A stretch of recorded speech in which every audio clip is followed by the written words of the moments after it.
Ok, doctores, podemos comenzar. Que empiece a compartir la pantalla. ¿Quién va, por favor? Yo.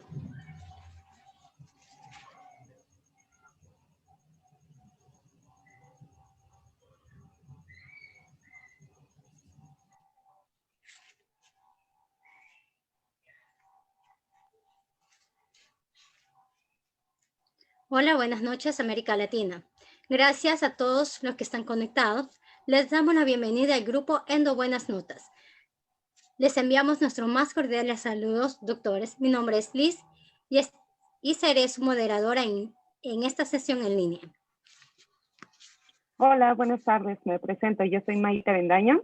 También voy a ser la moderadora de esta sesión. De mi parte también les doy la bienvenida a todos los que nos acompañan. Y bueno, la intención de esta sesión es formar una comunidad endodóntica a lo largo de toda Latinoamérica. Y tenemos un objetivo común que es disfrutar con pasión de la endodoncia. El tema de hoy es principios básicos de la endodoncia mecanizada con el doctor Luis Ruiz. A continuación leeremos su currículum.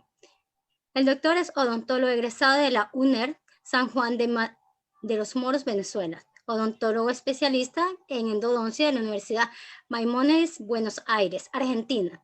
Profesor de la Cátedra de Endodoncia y Posgrado de Endodoncia de la Universidad de Carabobo.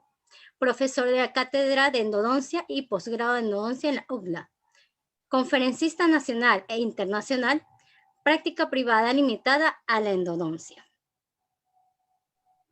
A todos los participantes que están en esta transmisión por Facebook Live, se les invita a dejar sus comentarios y dudas y al final le daremos paso a la lectura para que el doctor pueda responderlos. Doctor, bienvenido sea, comenzamos. Buenas noches a todos, de verdad que para mí es un gran placer y un enorme privilegio poder estar acá para compartir un poco con ustedes de lo que tanto nos apasiona y un tema que tanto me gusta. Yo voy a comenzar a compartir acá la pantalla. Voy a tener un momento mi video y voy a bajar esto aquí para que no me... confírmenme si se ve. Sí se ve. Sí, doctor. Ya. Bueno, el tema que vamos a hablar hoy, el tema del cual vamos a hablar hoy un poco, va a ser de principios básicos de endodoncia mecanizada. Vamos a hablar un poco de las características y de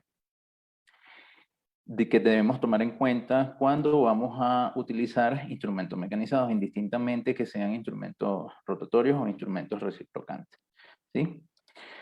Un pensamiento que me gusta bastante y que por lo general comienzo esta charla es este pensamiento de John Max Paden, que es considerado el padre de la endodoncia mecanizada o de la instrumentación mecanizada en endodoncia, que dice que el aumento de la tecnología requiere el aumento del conocimiento. ¿Por qué? Porque nosotros elegimos una carrera y una especialidad que está en constante cambio. Y nosotros debemos estar a la par de estos cambios. ¿De qué manera? Capacitándonos. ¿Sí? Lo primero que vamos a hacer es definir la conformación o qué es la conformación biomecánica del sistema de conductos radiculares. Schiller en 1974 la define como el uso de instrumentos endodónticos que ayudados por soluciones químicas van a permitir la limpieza, conformación y desinfección del conducto radicular. Es decir, que llega a nuestra consulta odontológica un paciente que amerita un tratamiento de conducto. Nosotros vamos a utilizar todas las herramientas que estén a la mano para conformar, desinfectar, limpiar el conducto para que este mismo pueda ser obturado y realizar el tratamiento de una manera predecible. Así como él define la conformación biomecánica, también estableció los objetivos biológicos y mecánicos de la conformación. Cabe destacar que a pesar de que estos objetivos fueron establecidos en 1974, todavía están en boga. ¿Sí? El primer objetivo biológico es que debemos confinar la instrumentación o nuestra instrumentación siempre debe estar dentro del conducto radicular. El único caso donde es justificado que nosotros instrumentemos más allá del foramen apical es cuando tenemos casos de abscesos dentoalveolares agudos, ¿sí? Y nosotros realicemos la apertura cameral y en los conductos y no haya un drenaje transdental. En este caso, nosotros con un instrumento manual 25 vamos a producir o vamos a hacer esta sobreinstrumentación para que se produzca e inducir este drenaje. Otro de los objetivos es que no vamos a forzar restos de tejido necrótico fuera del foramen apical. ¿Para qué? Para evitar una reacción de cuerpo extraño y evitar molestias postoperatorias, ¿sí? O una agudización postoperatoria. Debemos remover todo el tejido del espacio del conducto radicular, bien sea necrótico o vital, porque esta es una de las principales causas de fracaso endodóntico y también estos tejidos pueden llegar a formar procesos apicales. Debemos crear suficiente espacio para irrigar, para la irrigación y la medicación intraconductos, si es posible, para que éstas puedan alcanzar la longitud total del conducto principal. Dentro de los objetivos mecánicos tenemos generar una forma cónica de estrechamiento continuo, una preparación infundiboliforme que me facilite la irrigación y la obturación del sistema de conductos radiculares. La conformación debe respetar la forma original del conducto, es decir, si yo tenga una anatomía muy compleja, yo debo tratar de conformar el sistema de conductos radiculares en relación a la forma original del conducto radicular. No debemos transportar o deformar el foramen apical. Recordemos que este efecto indeseado se va a producir cuando nosotros realizamos accesos cervicales inadecuados, cuando no precurvamos los instrumentos manuales antes de introducirlos al conducto radicular, y cuando queremos trabajar calibres apicales o cuando queremos hacer preparaciones con calibres apicales muy grandes en el tercio apical. Y debemos mantener el agujero apical permeable y lo más pequeño que sea posible para tratar de que los materiales de obturación no se extruyan. ¿Sí? Para conocer o para saber cómo se produjo la mecanización de la instrumentación, debemos ir un poco al pasado y saber cuáles fueron los cambios que llevaron a esta mecanización. Lo primero fue la modificación de la sección transversal. Recordemos que los instrumentos manuales los comenzamos a utilizar a partir de 1900, con la introducción de la lima K. Entonces, ya no estamos hablando que vamos a conseguir instrumentos o la fabricación de los instrumentos en su sección transversal, no solo van a ser cuadrangulares, circulares o triangulares, sino que vamos a tener secciones transversales asimétricas, en forma descitálica, en forma rectangular, en forma trapezoidal, triángulos modificados. ¿Para qué? Primero, para que el instrumento tenga un mejor comportamiento durante la conformación, para que tenga una mayor capacidad de corte y para que este también sea un poco más flexible. Otro aspecto importante es la introducción de la técnica de crown down propuesta por Marshall y Papin en 1980 para la conformación de instrumentos o la conformación de conductos necróticos. Y de esta manera íbamos a conseguir una desinfección progresiva del sistema de conductos radiculares. Recuerden que esta técnica se basaba en que íbamos a comenzar a desinfectar, a instrumentar, perdón, el conducto radicular con instrumentos de gran calibre, y a medida que íbamos ingresando y acercándonos al tercio apical, íbamos a ir disminuyendo el calibre de los mismos. Otro punto súper importante es la introducción del movimiento o de la técnica de fuerzas balanceadas por James Rowan en 1985, que a partir de este momento es que comenzamos a rotar los los instrumentos dentro del conducto radicular, ¿sí? Él estableció una técnica en la cual a través de un movimiento de rotación horario y antihorario íbamos a conseguir el corte de la dentina de las paredes del conducto. Él mismo fue el precursor de la inactivación de la punta de los instrumentos. ¿Para qué? Para poder precisamente rotar estos instrumentos, sobre todo en conductos curvos, y evitar la deformación de los mismos. Otro cambio que hubo fue en los ángulos helicoidales. ¿Ok? Ya no vamos a tener instrumentos que tienen ángulos helicoidales en sentido horario, sino también vamos a tener instrumentos como son los reciprocantes, que van a venir en sentidos antihorarios para realizar su movimiento de corte. Y los ángulos helicoidales también iban a variar. Por lo general, cuando detallamos una lima manual, vamos a ver que la distancia que hay entre las espiras por lo general es constante. En estos instrumentos mecanizados íbamos a ver que la distancia de estas espiras, por lo general iban a estar bien juntas en la zona, en el primer tercio de la parte activa del instrumento, y a medida que avanzamos hacia la base de la parte activa del instrumento, estas iban a estar un poco más separadas. La conicidad fue otro cambio que también hubo. Ya no solo íbamos a tener, primero no íbamos a tener solo instrumentos con conicidades del 2%, sino que las conicidades iban a variar del 2% hasta el 12%. Y estas iban a estar en la parte activa de distintas maneras. Íbamos a tener conicidades constantes, donde el instrumento, a medida que iba avanzando por milímetro la parte activa, iba a aumentar su conicidad, valga la redundancia, la misma cantidad o el mismo porcentaje. Pero también íbamos a tener instrumentos que iban a tener conicidad variable, donde la conicidad de la punta o el aumento por milímetro de diámetro de la parte activa en los primeros milímetros del instrumento iba a ser menor, y en la base de la parte activa íbamos a tener mayores diámetros, o instrumentos con conicidad variable decreciente que la conicidad iba a ser mucho mayor en los primeros milímetros de la parte activa, pero a medida que nos acercábamos a la base, esta conicidad iba a ir decreciendo, como lo pueden ver en este instrumento HyFlex EDM, ¿sí?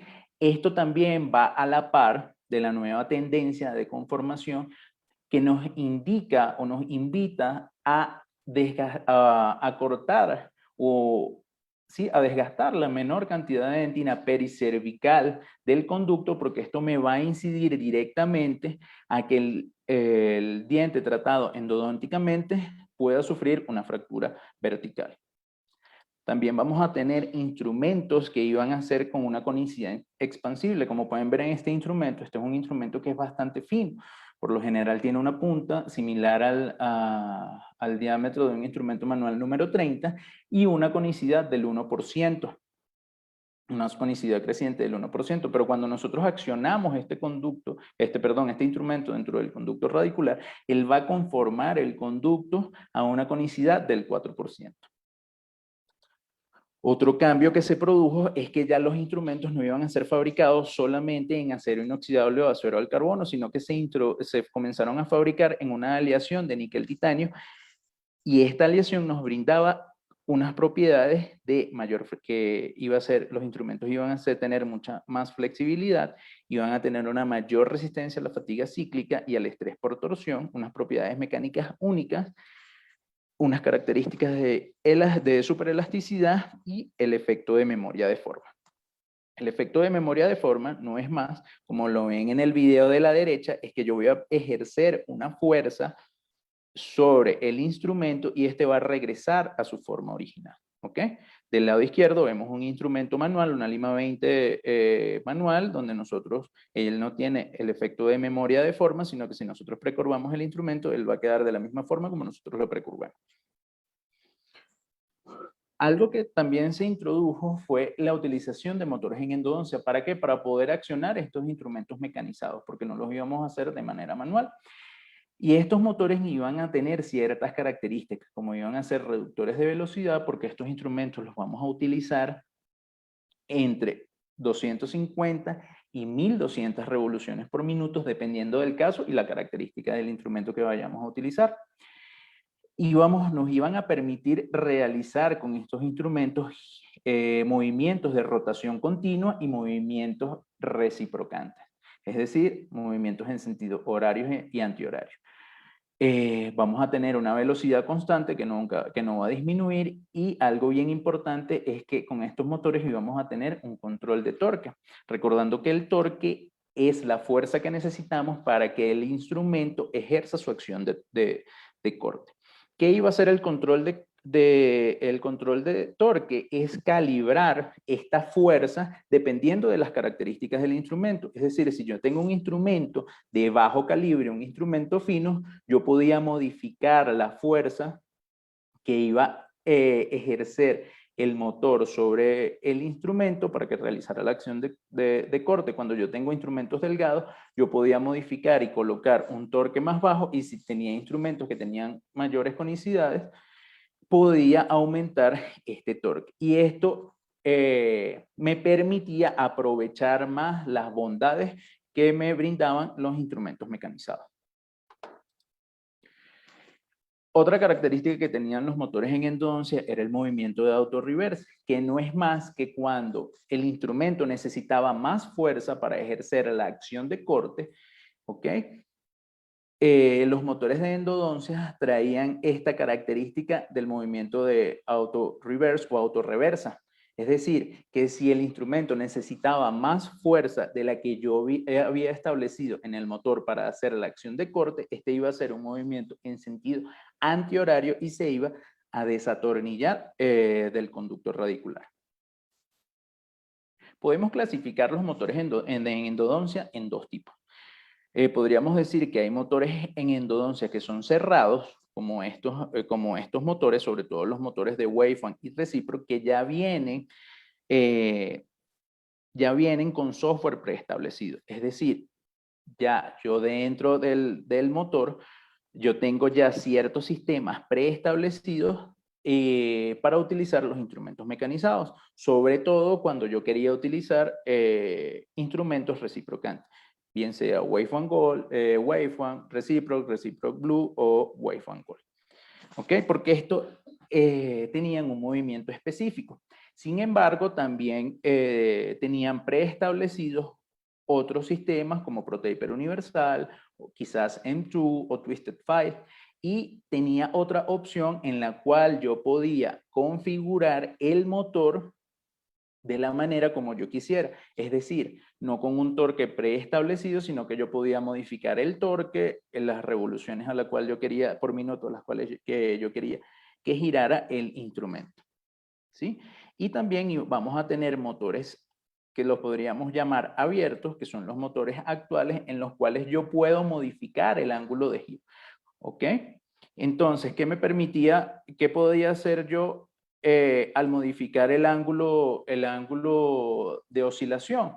Utilizar cualquier instrumento con movimiento reciprocante, bien sea un instrumento que tenía ángulo helicoidal en sentido horario o ángulo helicoidal en sentido antihorario. Aparte también podía utilizar instrumentos en modo de rotación continua, podía modificar el torque, podía modificar las revoluciones a la cual yo quería que girara mi instrumento y también me tenía la opción del auto-reverse. Entonces, estas eran características bastante importantes que me permitían aprovechar al máximo las capacidades que me brindaban los instrumentos mecanizados. Ahora bien, todos estos cambios que se introdujeron, como fueron las nuevas técnicas de instrumentación, las nuevas cinemáticas, o cómo iba a utilizar el instrumento, los nuevos diseños, y los nuevos materiales para su elaboración, se tradujo en la mecanización del instrumento, que nos brindaban o nos decían que tenía como ventaja mantener la anatomía original del conducto radicular, reducción de la destrucción de restos al periápice, estandarización de la técnica, nos iba a facilitar la obtención de la conicidad y la continuidad del conducto, nos iba a hacer que realizar la terapia endodóntica fuese mucho más sencilla e iba a haber una reducción del esfuerzo del operador. Lo que tenemos que tomar en cuenta es que no siempre todo lo que brilla es oro y realmente los instrumentos mecanizados presentaban inconvenientes. Primero era la curva de aprendizaje, que nosotros debíamos capacitarnos y formarnos, practicar en dientes extraídos y en bloques de resina para poder utilizar estos instrumentos con nuestros pacientes. Y el inconveniente, el más indeseado, era que los instrumentos se fracturaban dentro del conducto radicular. ¿Sí? ¿Y por qué se fracturaban? Porque nosotros hacíamos inadecuadas preparaciones de acceso, porque no hacíamos un glide path antes de utilizar nuestros instrumentos mecanizados, porque no seguíamos las indicaciones en relación al torque y a la velocidad de rotación que nos indicaban la casa comercial, por anatomías de conductos complejas, número de usos, porque en algunos casos estos instrumentos tienen, o sea, son costosos y nosotros queríamos utilizarlos la mayor cantidad de veces que se pueda. Y uno de los aspectos importantes es el desconocimiento del diseño del instrumento. Es decir, nosotros muchas veces comprábamos el instrumento, íbamos y lo usábamos, pero no indagábamos un poco más, ¿ok? No conocíamos el instrumento, la sección transversal, la punta, las características que me brindaba, de qué material estaba hecho. Ahora, la fractura del instrumento se podía producir en dos casos o por dos acciones. Se podía producir porque el instrumento se fatigaba por torsión, que esto ocurría cuando la punta del instrumento quedaba trabada en un segmento del conducto radicular, que era por lo general la parte más estrecha. Se producía una deformación plástica porque, a pesar de que la punta estaba trabada, el resto del instrumento y el motor seguía girando, se producía una deformación plástica, y lo siguiente a esto era la fractura del instrumento. Es decir, se trababa la punta, o por lo general la parte más delgada del instrumento, en la parte más estrecha del conducto, se deformaba el instrumento y luego se producía la fractura. Por otra parte, los instrumentos también se fracturaban por fatiga cíclica, ¿sí? Que esto ocurre por la repetición de ciclos de tensión y compresión. Veamos un momento esta radiografía, ¿ok? Para entender un poco qué es un ciclo de tensión y compresión. En la parte externa de la curva, cuando nosotros estamos girando el instrumento en un conducto curvo, en la parte externa de la curva el instrumento se va a estirar, y en la parte interna de la curva el instrumento se va a comprimir. Esto es lo que llamamos ciclos de tensión y compresión. Entonces, esta repetición de ciclos de tensión y compresión en un punto del instrumento, cuando rota en una curva, hace que el instrumento se fatigue. ¿Ok? Este tipo de fracturas por lo general ocurre en la parte más acentuada de la curva. ¿Qué tenemos que tomar en cuenta? ¿Ok? O por qué el instrumento se fracturaba. Por curvaturas de radio pequeño, ¿sí? Curvaturas bien abruptas, o por la velocidad y el tiempo de rotación.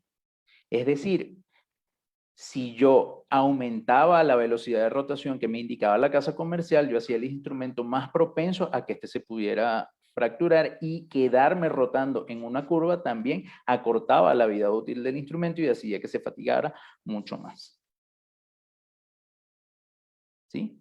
Entonces, cuando yo me quedaba girando en una curva, el instrumento se fatigaba y se fracturaba. En este caso no se producía una deformación plástica, simplemente por los ciclos repetitivos de tensión y compresión, el instrumento se producía la separación del instrumento. Esto es lo que podemos llamar una fractura limpia. ¿Cómo podemos prevenir que el instrumento se fracture? Primero debemos formarnos de manera adecuada, practicar en dientes extraídos o bloques de resina. Lo ideal es crear un glide path manual o mecanizado, es decir, quitar interferencias, crear un acceso continuo desde la entrada del conducto hasta la zona apical del conducto, para reducir, como les dije anteriormente, interferencias antes de usar el instrumento mecanizado. Esto va a hacer que el instrumento trabaje con mayor holgura y de una manera más eficaz. Utilizar los instrumentos siempre que podamos con una secuencia de ground down. Utilizar las recomendaciones del fabricante en relación a la velocidad y el torque. Evitar el sobreuso de los instrumentos, porque recordemos que cada vez que nosotros utilizamos los instrumentos, estos se fatigan y estamos acortando, y se acorta la vida útil de los mismos. Cuando se usan instrumentos en curvas abruptas, deben ser descartados. Preferiblemente debemos descartar cuando tenemos curvaturas de radios pequeños o curvaturas muy abruptas, o confinar estos instrumentos para utilizarlos solamente en incisivos superiores. De la misma manera como evolucionaron los instrumentos y se introdujeron nuevas técnicas para la utilización de instrumentos mecanizados, estos también evolucionaron. ¿Para qué? Para buscar mejorar el comportamiento clínico del instrumento, sobre todo para que se fatigara menos cuando lo utilizaba en conductos curvos. Entonces, ¿de qué manera evolucionaron? se comenzaron a realizar tratamientos térmicos en la aleación a través de métodos de calentamiento y enfriamiento y tensiones específicas.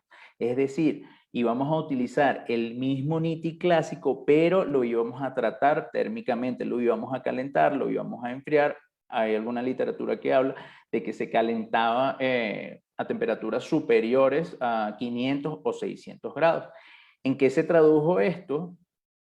El tratamiento térmico se tradujo en nuevas aleaciones del níquel-titanio, ¿ok? Se comenzaron a fabricar instrumentos con tratamientos térmicos que denominaron Emware, que tenía una mayor resistencia a la fatiga cíclica, y se hicieron otro tipo de tratamientos térmicos donde también se eliminó un poco o se redujo un poco la cantidad de níquel de la aleación y se introdujeron otros metales y se comenzaron a fabricar instrumentos con tratamientos térmicos que tenían control de memoria. También se patentizaron otro tipo de tratamientos térmicos y comenzaron a fabricar instrumentos que eran de colores azul, color dorado, hay algunos que parecen hasta un arco iris, ¿sí? Entonces, este tratamiento térmico se tradujo en una mejora a la resistencia a la fatiga cíclica y el comportamiento en conductos curvos, sobre todo para los instrumentos de control de memoria, porque recordemos que uno de los objetivos mecánicos de la conformación es tratar de mantener la forma o conformar en relación a la forma original del conducto. Recordemos que una de las características que tenía el NITI superelástico era la memoria de forma, que si yo ejercía una presión sobre el instrumento, este iba a regresar a su forma original. Pues esto mismo sucedía en los conductos curvos. Entonces, por lo general, yo tenía más posibilidades de deformar el conducto cuando eran conductos curvos si yo utilizaba un instrumento de NITI clásico a cuando utilizaba estos instrumentos tratados térmicamente que tenían control de memoria. También se modificaron las secciones transversales, se comenzaron a desarrollar instrumentos que tenían secciones transversales asimétricas y descentradas. Es decir, cuando nosotros observábamos el instrumento rotando dentro o fuera del conducto, veíamos que hacía como un movimiento ondulante y esto se traducía en una instrumentación excéntrica, se disminuía la superficie de contacto del instrumento con las paredes del conducto y esto hacía también que el instrumento fuera mucho más flexible. También se redujo el número de instrumentos. Ya solo necesitábamos 3 instrumentos en algunos casos o algunos sistemas venían con 3 instrumentos para realizar la conformación de todo el sistema de conductos radiculares. Incluso la casa Densplay y BW introdujeron el uso de lima única, ¿ok? Para realizar la conformación del sistema de conductos radiculares. Cuando nosotros revisamos un poco los artículos y buscamos artículos que comparen la resistencia a la fatiga cíclica de estos instrumentos tratados térmicamente en relación al NITI convencional, siempre en conductos simulados, ¿sí?, con curvaturas medianamente abruptas, siempre conseguíamos los mismos resultados. Indistintamente, si nosotros utilizábamos los instrumentos con movimiento de rotación continua o movimiento reciprocante, los instrumentos que eran fabricados con tratamiento térmico iban a tener una mayor resistencia a la fatiga cíclica que los instrumentos que eran fabricados con níquel titanio convencional. Perdón. Por otra parte, en este estudio también estudiaron la influencia que tenía el modificar el ángulo de acceso en relación a la resistencia de la fatiga cíclica y que consiguieron.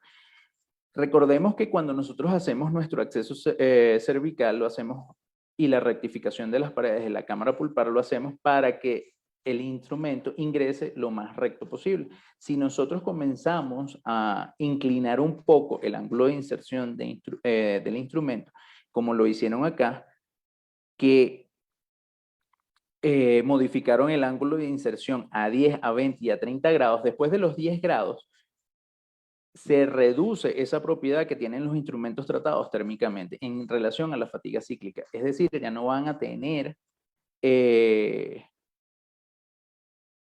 ya no van a tener esa propiedad de resistencia a la fatiga cíclica. Se va a ver disminuida si nosotros, si el instrumento no ingresa lo más recto posible al conducto radicular.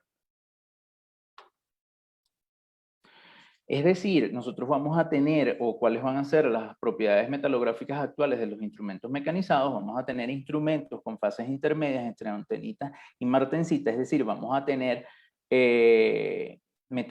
instrumentos mucho más elásticos. ¿Okay? Cuando hablamos de austenita y martensita son fases cristalográficas donde austenita es la fase donde los instrumentos van a ser más rígidos y martensita es la fase cristalográfica donde los instrumentos van a ser un poco más flexibles.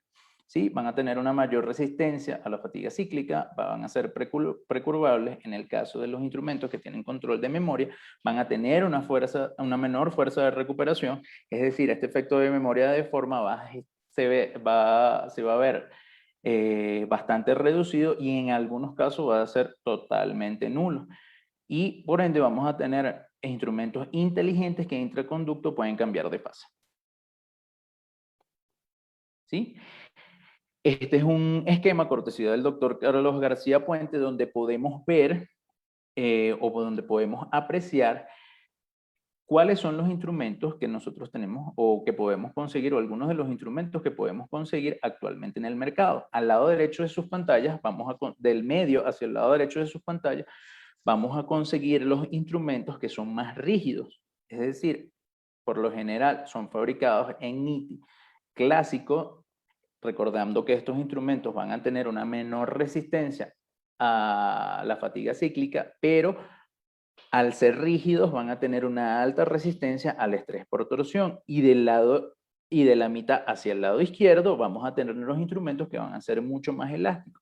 Y en la esquina del lado izquierdo vamos a tener los instrumentos que son fabricados con control de memoria, que van a ser los instrumentos HyFlex CM y HyFlex EDM. Entonces, aquí nosotros podemos situar y podemos ver cuáles son las características que van a poseer los instrumentos dependiendo del metal con el cual se fabriquen, si está o no está tratado térmicamente.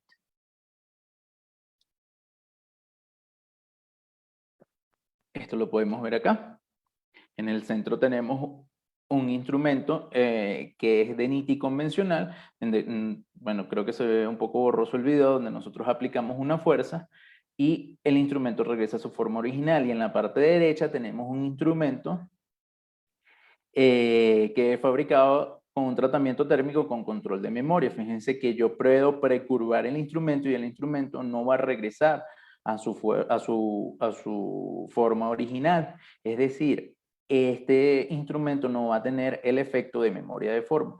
¿Y dónde puedo aprovechar yo más esta característica de estos instrumentos? Para trabajar en conductos curvos, porque van a deformar menos los conductos, sobre todo cuando tenemos curvaturas abruptas.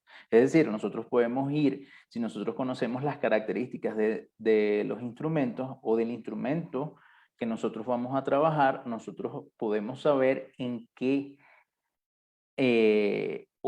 momento del acto clínico, en la fase de la conformación, lo podemos utilizar.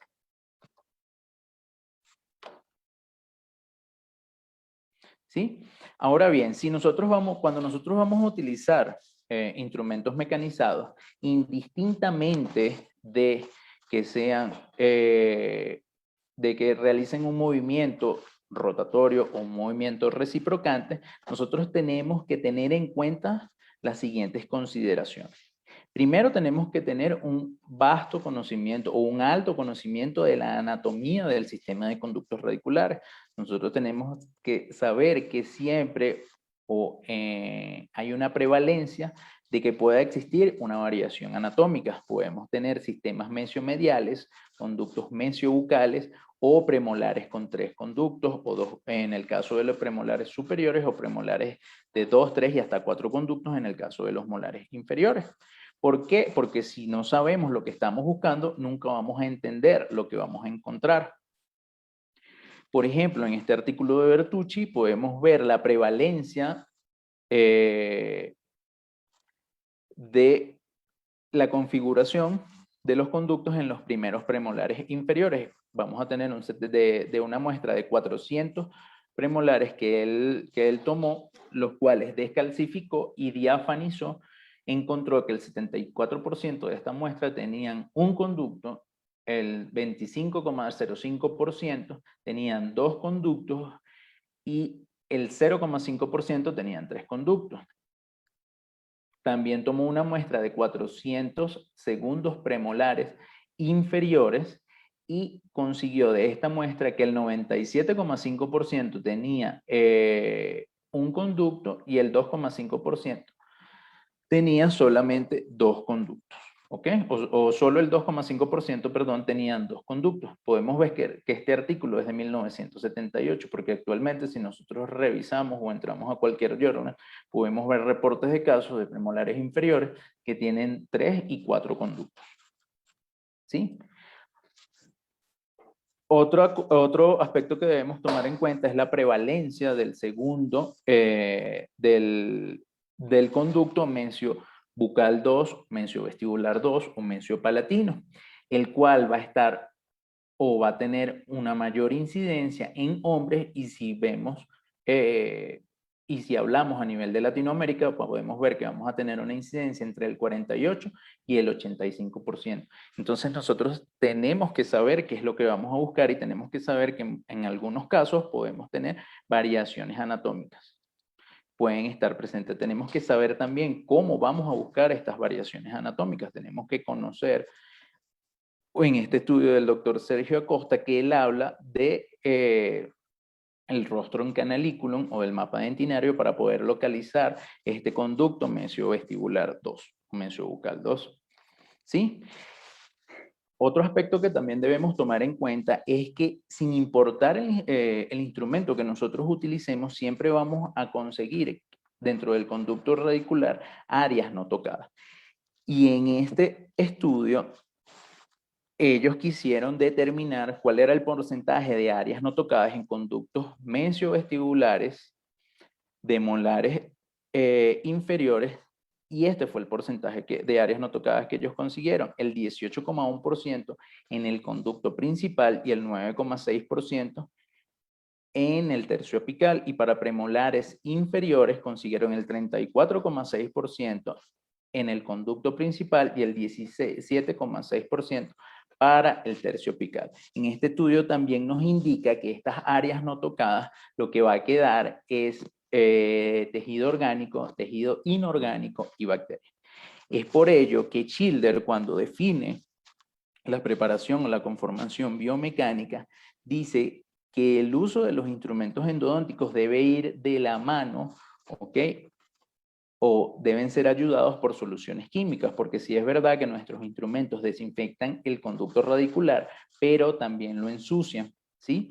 Y sobre todo vamos a tener áreas no tocadas, como lo vimos en el artículo anterior. Entonces, nosotros tenemos que tener o debemos realizar una buena técnica de irrigación y tener un buen protocolo de irrigación. Si nosotros estamos trabajando con hipoclorito de sodio, que es el gold estándar de los irrigantes, nosotros debemos tomar en cuenta la concentración, el volumen y el recambio cuando estamos utilizando este irrigante. La concentración cuando estamos hablando en relación a la disolución de tejido orgánico, porque en relación a su acción antimicrobiana, varios estudios ya indican que no hay diferencia si yo utilizo hipoclorito de sodio en una concentración al 1% o al 5,25%.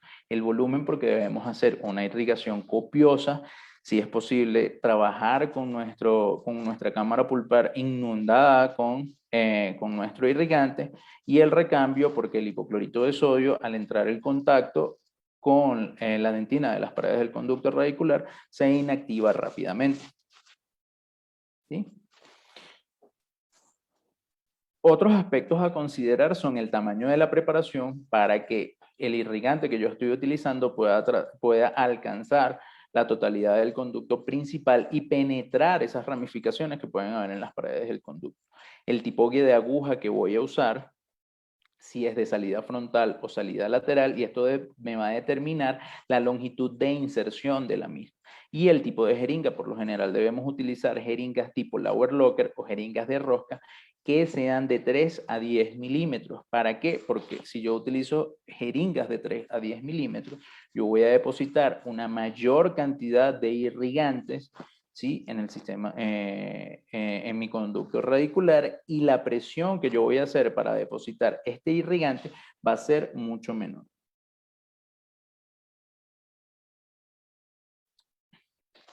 Debemos también priorizar la anatomía del conducto radicular a la técnica de conformación. O dicho de otra manera, nosotros tenemos que adaptar nuestra técnica de conformación a la anatomía del conducto radicular, porque yo no puedo hacer o planificar la misma técnica de conformación o la misma forma de conformar si voy a conformar el conducto de este canino a la planificación que debo hacer para trabajar en este premolar superior que tiene una curvatura casi de 90 grados.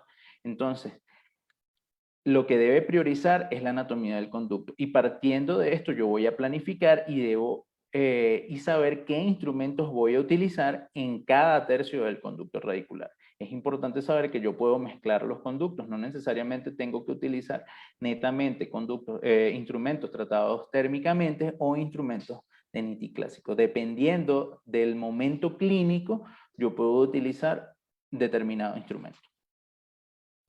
¿Sí? Entonces tenemos que cambiar el eslogan que nos dicen las casas comerciales cuando utilizamos instrumentos mecanizados de que la endodoncia va a ser fácil, sencilla y rápida por el de una endodoncia razonada, responsable y predecible. ¿Sí? Otro aspecto súper importante para poder aprovechar mejor las características de los instrumentos es conocer su diseño y su implicancia clínica. Tengo que conocer la punta, si es una punta semiactiva o una punta inactiva, o en el caso de los instrumentos que son fabricados para retratamiento, que tienen punta activa. ¿Por qué quiero yo una punta activa? Porque yo necesito que este instrumento se clave en la gutapercha para poder retirarla del conducto. ¿Sí? Conocer la sección transversal, los distintos tipos o diseños de sección transversal que tenemos actualmente, el ángulo helicoidal, si es ángulo helicoidal en sentido horario o antihorario, para saber qué tipo de movimiento, con qué tipo de movimiento voy a utilizar este instrumento. El ángulo de corte, la conicidad, como ya vimos los tipos de conicidades, si es una conicidad constante o es una conicidad variable o es una conicidad expansible. El metal, ¿ok? Porque dependiendo del metal con que fue fabricado y el tratamiento, si tiene o no tiene tratamiento térmico, yo voy a saber que el instrumento que voy a utilizar va a ser más o menos rígido. ¿Sí? La fabricación, si es torneado, torsionado, es decir, si es fabricado por una computadora y es fresado, si es torsionado, que es cuando se retuerce el alambre, o si es por descarga eléctrica, que actualmente el único instrumento que es fabricado por descarga eléctrica es HyFlex EDM, que confiere unas características bastante llamativas sobre este instrumento. ¿Sí? Y como dije anteriormente, el movimiento, si lo vamos a utilizar en rotación continua o si lo vamos a utilizar como un movimiento reciprocante. Aquí cabe destacar que, como cuando les hablé de los motores abiertos, yo obligatoriamente no voy a utilizar instrumentos con movimientos reciprocantes, valga la redundancia, solo los instrumentos recíprocos o waveform. Si yo tengo un motor en los cuales yo puedo modificar los ángulos de oscilación, yo puedo utilizar cualquier instrumento que su cinemática sea de rotación continua con movimiento reciprocante. ¿Sí? Entonces, ¿cómo voy a utilizar los instrumentos mecanizados? Primero, voy a permeabilizar y voy a lubricar el conducto en el cual voy a trabajar. Voy a probar el instrumento hasta donde ajuste sin activarlo. ¿Sí? Aquí quiero hacer un paréntesis porque por lo general, el modo de empleo que te dice la casa comercial es que el instrumento vaya girando O sea, que nosotros llevemos el instrumento girando al conducto radicular. Particularmente, esto puede tener un efecto indeseado, que es que la punta del instrumento se trabe en alguna interferencia que haya en la zona cervical del conducto o en la cámara pulpar y se pueda fracturar. Entonces, particularmente, se recomiendo, o fue la manera como me formé, llevar el instrumento al conducto radicular sin activarlo, y una vez que el instrumento ajuste dentro del conducto radicular, yo lo activo para que ejerza su acción de corte. Realizar un movimiento de picoteo de entrada y salida, vamos a hacer 3 repeticiones siempre y cuando, o lo ideal es no avanzar más de 1 milímetro. No debemos forzar el instrumento en dirección apical, sobre todo cuando utilizamos instrumentos rotatorios o de rotación continua. Si estamos utilizando instrumentos con movimiento reciprocante, nosotros debemos ayudar un poco el instrumento para que pueda realizar su acción de corte y pueda llegar a la zona apical. ¿Sí? Ahora bien, si no conseguimos avanzar, debemos chequear la permeabilidad, es decir, si tengo el conducto permeable, si realmente hice de manera adecuada el glide path, irrigar y regresar el instrumento anterior. Cuando nosotros estamos retirando el instrumento después de que hizo su acción de corte, nosotros podemos realizar algo que se llama un limado anticurvatura, y esto debemos realizarlo sobre todo cuando estamos trabajando en conductos ovales, es decir, en premolares que tienen un conducto o en conductos distales de molares inferiores. Y debemos limpiar el instrumento cada vez que se utiliza, y aparte de limpiar el instrumento debemos hacer una irrigación copiosa en nuestro conducto radicular entre instrumento e instrumento. ¿Sí? Si nosotros lo llevamos a la clínica o cuando nosotros vamos a abordar un caso, ¿qué es lo que vamos a hacer? Lo primero que vamos a hacer es la eliminación de la caries o restauraciones. Vamos a hacer la exéresis pulpar, localización de conductos y rectificación de la cámara. ¿Sí? Vamos a hacer el acceso, esto es el acceso cameral. En el acceso cervical vamos a realizar un glide path que puede ser manual o mecanizado, hasta la primera curva o la resistencia que nosotros consigamos. Después de haber hecho el glide path, nosotros vamos a hacer la conformación cervical de manera mecanizada a la misma profundidad. ¿Cuál profundidad? Hasta la primera curva o hasta la primera resistencia. Posterior a esto, realizamos el acceso apical, donde vamos a hacer la permeabilidad apical, vamos a determinar la longitud de trabajo, y vamos nuevamente a hacer un glide path manual o mecanizado hasta la longitud de trabajo, para posterior a eso realizar la conformación final con nuestro instrumento mecanizado, rotatorio u oscilatorio. ¿Sí? Aquí les tengo un caso clínico y para mostrarles de qué manera abordo o por lo general abordo yo los casos, ¿ok? Como les decía anteriormente. Yo primero tomo mi radiografía inicial, determino o examino el diente que voy a tratar, para que veo si hay alguna interferencia, veo la estrechez que tengo en el conducto radicular. Otra cosa que puedo ver, si hay presencia o ausencia de calcificaciones y si tengo o no tengo curvaturas abruptas. Una vez que yo hago la apertura del conducto, la apertura cameral y la exéresis pulpar, por lo general, yo hago el glide path cervical, yo lo hago de manera manual. ¿Qué hago? Introduzco una lima manual, por lo general comienzo con una lima 8 o una lima 10, posterior paso la 15 y en algunos casos puedo llegar hasta un instrumento número 20. ¿Para qué? Para hacer posteriormente la conformación cervical. ¿Con qué lo hago? Con un abridor. Estos instrumentos son bastante cómodos utilizarlos en este momento clínico porque son instrumentos que van a tener una parte activa bastante corta. Por lo general, estos instrumentos lo que van a medir son 12 milímetros porque ellos están destinados a trabajar solo en la zona cervical del conducto radicular. Posterior a que hago mi acceso cervical, voy a determinar la longitud de trabajo y después voy a realizar mi conformación. Patentizo mi conducto con una lima 10, luego hago el glide path, que por lo general lo hago manual y mecanizado. ¿Por qué lo hago manual y mecanizado? Este instrumento que estoy utilizando, o que ustedes ven acá, es el instrumento para realizar el glide path.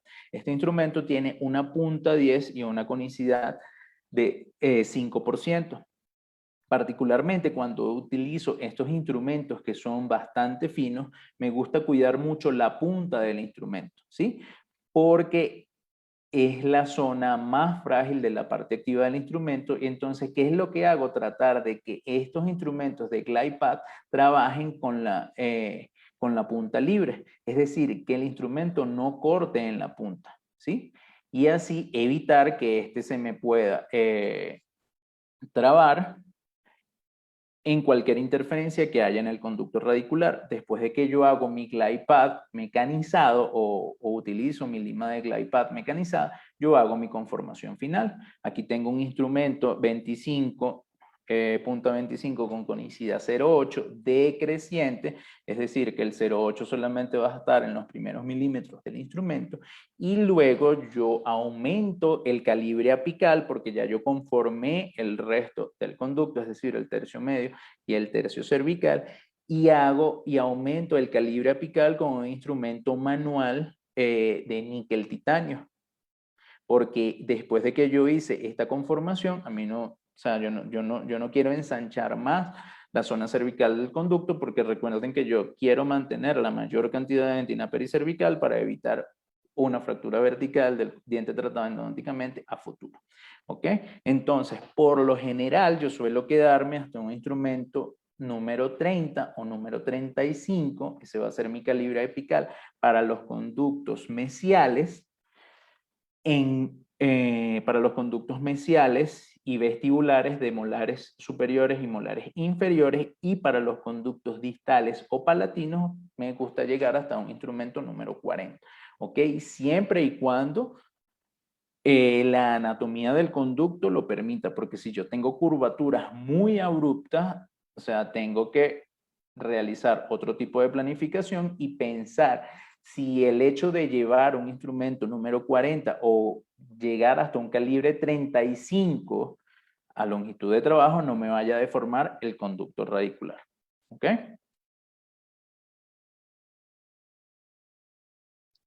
Entonces, fíjense, en este estudio, ellos determinan las propiedades mecánicas de varios instrumentos tratados térmicamente. ¿Y qué fue lo que concluyeron o qué fue lo que ellos encontraron?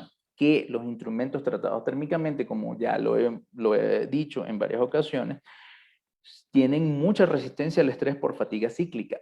Pero cuando hablamos de resistencia al estrés por torsión, esta propiedad se ve disminuida. Entonces, eso es lo que yo tengo que tomar en cuenta cuando yo voy a realizar la planificación para abordar el caso que vaya a tratar. ¿Ok? ¿Qué tipo de instrumento necesito? ¿Qué características necesito que tenga? Y qué parte del conducto voy a tratar. Porque si yo de repente estoy haciendo el acceso cervical, quizás yo no necesito un instrumento tan flexible. O en algunos casos, y por lo general, los instrumentos que utilizamos para glide path, por lo general vienen en NITI clásico. Porque estos instrumentos, por las características, ¿sí? Y al ser instrumentos tan delgados, yo no necesito que el instrumento sea tratado térmicamente, porque ya por ser tan delgado, él va a tener una muy buena resistencia a la fatiga cíclica. Entonces, recuerden, tenemos que tomar en cuenta, tener conocimiento anatómico, ¿ok? Priorizar la anatomía o priorizar la anatomía del conducto antes que la técnica de instrumentación, o adaptar mi técnica de instrumentación a la anatomía del conducto, y conocer las características del instrumento con el cual voy a trabajar. ¿Sí? ¿Para qué? Porque si nosotros utilizamos correctamente los instrumentos mecanizados, nosotros vamos a realizar una endodoncia predecible y vamos a reducir los errores de procedimiento. Bueno, muchas gracias por su atención. Creo que lo hice en el tiempo exacto que me habían dicho. Antes de, no sé si hay alguna pregunta, pero antes de comenzar con eso, quiero invitarlos a nuestra próxima sesión, donde va a estar la doctora Patricia Escobar de Paraguay y nos va a hablar de retratamientos en endodoncia, tips para una reintervención exitosa y sin estrés. También quiero invitarlos después de esta sesión de Endos Buenas Notas a escuchar a estos dos grandes del grupo, como son el doctor Ignacio López y la doctora Edel Elim, que van a hablar de tipos y usos de biocerámicos, y invitarlos porque ya vamos a cumplir o vamos a tener nuestro primer aniversario y vamos a tener muchas sorpresas para que nos sigan de cerca. Muchas gracias, doctor Luis Ruiz, por tan brillante exposición. Su conferencia fue muy enriquecedora. Agradecemos la atención prestada a todos los presentes. Si me permite, daremos paso a la sesión de preguntas. Por favor, Maite, las preguntas. Doctor, ¿qué opina de las limas Fanta? No sé si me veo. Aquí estoy, ya. Déjame dejar de compartir pantalla un momentico.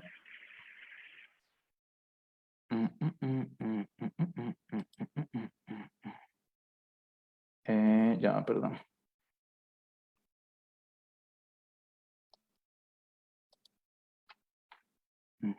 Ok.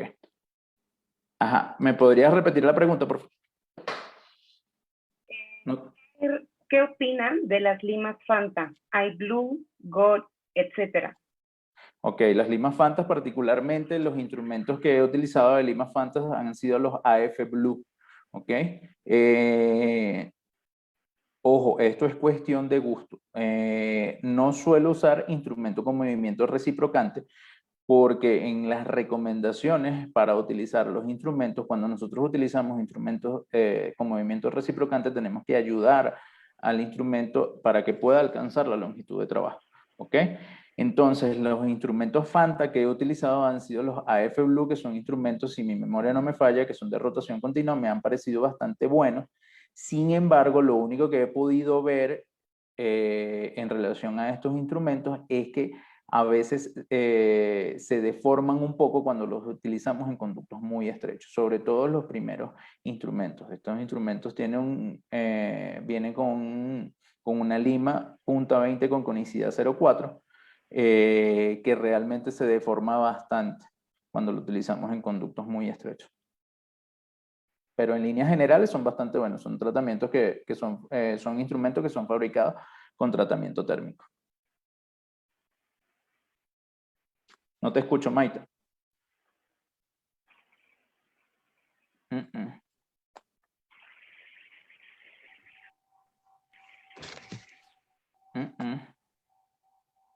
No se escucha, Maite.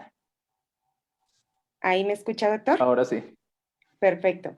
La siguiente pregunta es, ¿qué ángulos nos recomienda para utilizar instrumentos rotatorios en motores abiertos y en función reciprocante? Ok. Esa pregunta está bastante interesante, ¿sí? ¿Por qué? Cuando, me voy a extender un poquito con la pregunta, cuando nace Reciproc convencional y Wave One convencional, ¿sí? Ellos establecieron los ángulos de oscilación, que para Reciproc, los ángulos de oscilación, luego cuando ellos introducen al mercado Reciproc Blue y Reciproc y Wave One Gold, que son instrumentos que tienen tratamiento térmico que los hacía más elásticos, ¿ok? que sus hermanos, ¿sí? Ellos no modificaron los ángulos de giro, sino que mantuvieron los ángulos de giro. Si nosotros vamos a utilizar instrumentos en movimiento reciprocante, instrumentos que son de acción de rotación continua con movimiento reciprocante, lo primero que tenemos que tener en cuenta es el tipo, la fabricación del instrumento, si es tratado o no es tratado térmicamente, y el diseño del instrumento, es decir, la sección transversal. Si yo tengo un instrumento que es tratado térmicamente, es decir, por ejemplo, si yo quiero utilizar la Fanta Blue, por ejemplo, ¿ok? Que es un instrumento que es bastante elástico, yo tengo que disminuir los ángulos de giro. Entonces, yo tengo que hacer girar este instrumento. Yo recomendaría aproximadamente unos 100, unos 90 grados en sentido horario y unos 30 grados en sentido antihorario, ¿ok? Es decir, vamos a disminuir el ángulo de giro. ¿Por qué? Por lo general los instrumentos recíprocos y wavefront giran en 150-30, pero acuérdense que estos tienen un ángulo helicoidal en sentido antihorario, es decir, la acción de corte lo hacen de manera inversa. Entonces ellos van a girar 150-30 por lo general, que es lo que se utiliza en los instrumentos wavefront Gold y reciproc Blue. Pero, como les comentaba anteriormente, estos son los mismos ángulos de giro que recíproco convencional y wavefront convencional. Entonces, si nosotros tenemos instrumentos que son tratados térmicamente y son mucho más elásticos, vamos a disminuir el ángulo mayor de giro o de oscilación en este caso. Entonces, no lo vamos a girar a 130, sino que vamos a girarlos en 100 o en 90 y vamos probando un poco cómo se comporta el instrumento. Eso sí, debemos tomar en cuenta que si nosotros disminuimos el ángulo de giro, este va a tardar mucho más en dar la vuelta, ¿ok? En dar la vuelta, y va a ser mucho más lento su acción de corte. Ok, doctor, gracias. Y por otra pregunta es, doctor, ¿nos podría repetir lo del taper de las limas? Los de las conicidades de las limas, claro, los de las conicidades de las, vamos a buscar la lámina.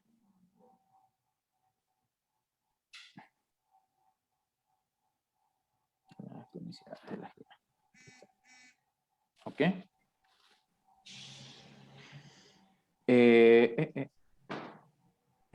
La conicidad de las limas. La conicidad de la lima, recuerden que vamos a tener conicidades, o por lo general los instrumentos manuales venían con una conicidad constante, que por lo general todos los instrumentos manuales vienen con una conicidad del 2%. Es decir, que yo en la punta, si yo tenía un instrumento número 20, ¿sí? Él iba a ir aumentando por cada milímetro de la parte activa desde la punta hacia la base 0.02%.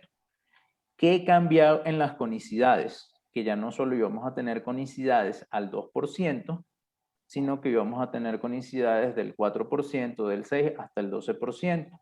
Y la forma en que estaba, por así decirlo, en que estaba dispuesta la conicidad. Porque íbamos a tener instrumentos con conicidades variables, que podía ser creciente, porque en la punta la conicidad iba a ser mucho menor a la conicidad de la base de la parte activa, o en su contraparte, conicidad variable decreciente, donde la conicidad de la punta, o lo que crece el instrumento en la punta, iba a ser mucho mayor, a lo que iba a crecer en diámetro el instrumento hacia la base de la parte activa.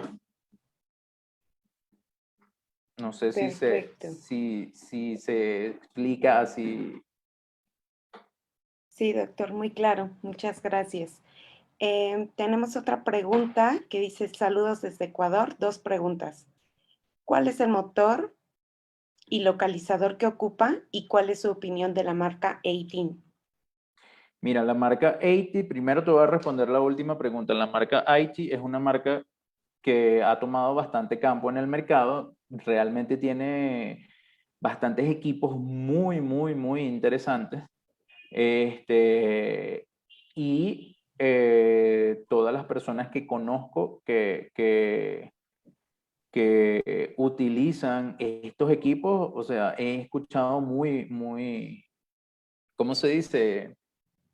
Tengo muy buenos comentarios de estos equipos. Los equipos que yo utilizo es un equipo, es un motor recíproco de W Silver, el equipo iEndodual, que es este equipo de acá de la foto, ¿sí? Y este es un motor abierto que me permite modificar los ángulos de oscilación. Y el localizador que utilizo es un Morita Root ZX Mini. Perfecto, doctor. Y bueno, tiene muchísimas preguntas, nada más le voy a leer la última. que Ya. dice, quiero conocer los ángulos de giro para diferentes sistemas y así poder hacer modificaciones en los motores abiertos.